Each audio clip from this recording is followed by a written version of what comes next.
Welcome to day 5 of MicroDSP, where we make tiny programming projects to teach ourselves digital signal processing. In day 4, we built a delay using array indexing, and it worked, but only because the sample index eventually stopped. Today we're going to remove that assumption because in real-time audio, time doesn't stop. And that single change forces us to upgrade our memory model. In real-time audio, samples arrive continuously and memory must stay at a fixed size. And thus we can't let indices grow forever, reallocate buffers, or shift samples around. With these rules, array indexing breaks immediately. So instead of using a line of memory, we're going to use a loop called a circular buffer. A circular buffer consists of a fixed size array, a write index that moves forward, a read index that looks into the past, and loop around logic once we reach the end. And the DSP math is still the exact same. The final value, as in day 4, will be equal to the current sample times the dry value, plus the current delay sample times the wet value. The only difference is where that delayed sample actually comes from. Instead of the previous input sample at the sample index minus the delayed samples, we will now need to read through a moving memory window. To set up the circular buffer, we need to allocate a buffer just large enough to hold the maximum delay time along with a write index. Every new input sample goes into the delay buffer at the write index, and then we iterate the write index forward. From there, if the write index is greater than the maximum delay samples, we need to loop it back to the beginning by setting it equal to 0.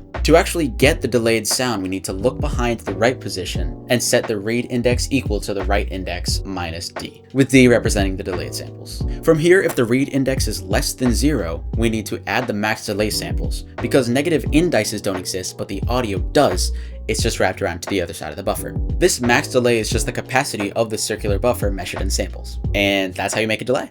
As always, the project is on GitHub, which is linked in my bio, and I'll catch y'all later. Stay wired.